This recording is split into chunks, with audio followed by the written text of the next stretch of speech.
Have you ever heard of the word sake? As you have already been traveling in Japan, you may have seen or heard of sake at Japanese restaurants or sushi bars.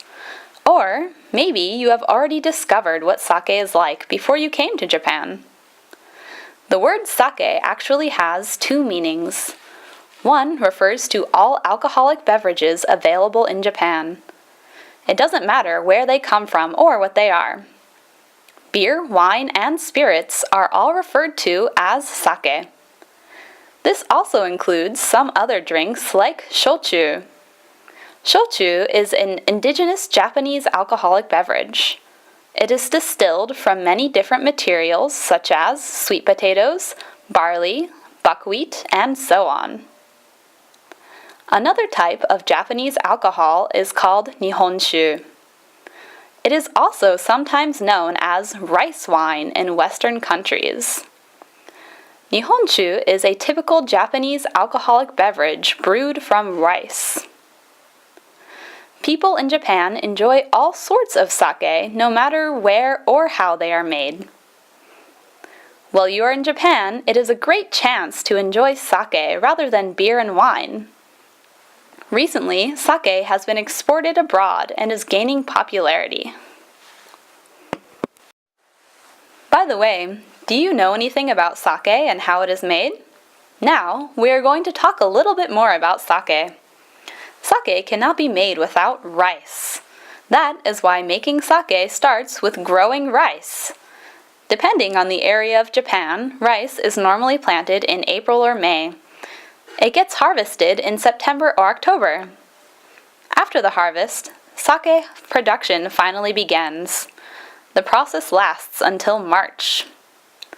The first step of making sake is milling or polishing rice to remove unnecessary parts. Then, through 5 more processes, sake is finally bottled and sent out.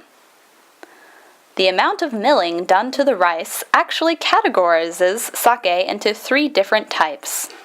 For example, one type of sake is daiginjo. This is generally the most expensive type of sake. The reason why it's so expensive is that it uses only the core part of the rice kernel by removing more than 50% of the original size, which means that just half of the rice is used.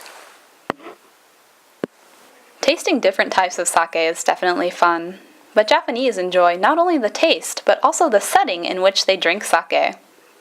For example, in Japan, there is hanami-sake and yukimi-sake. Hanami-sake is enjoying the beauty of flowers such as cherry blossoms with sake.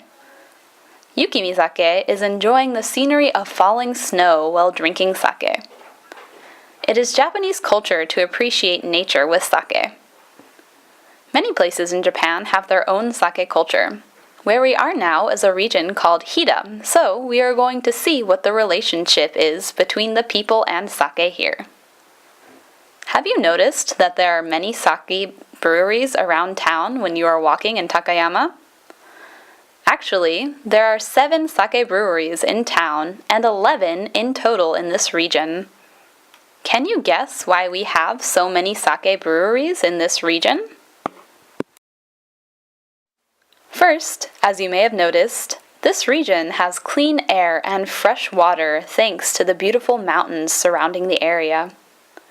This wonderful environment creates great rice, which is needed for making good sake, along with the fresh water.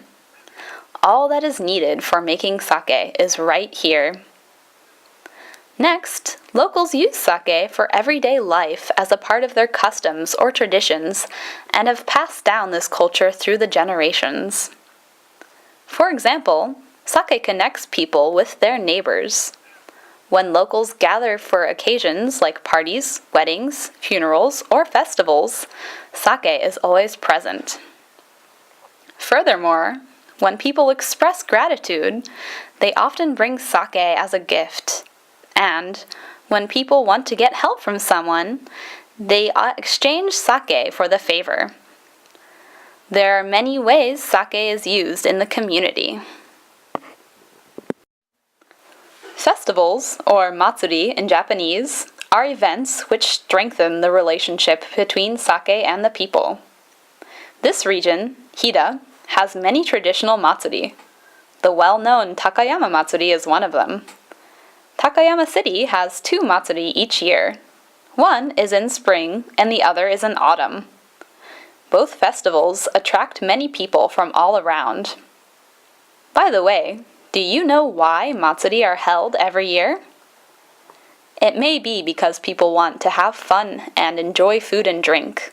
Of course, this is part of the reason, but more accurately, matsuri are a ritual for Shinto shrines. As a general rule, matsuri happen at all shrines in Japan once a year. The ritual gives tribute to the guardian god at the shrine. Sake and food are offered for the same reason. We are now going to see the different ways people use sake during a matsuri in this region. First, relatives, family, and friends gather and enjoy sake together. Next, because the festival is a Shinto ritual, sake is used to purify the tools used for the matsuri and the people taking part in it. And, as a local custom, people buy sake at liquor shops and then bring it to their neighborhood. The sake is later exchanged for money, which goes into the fund that sustains future festivals.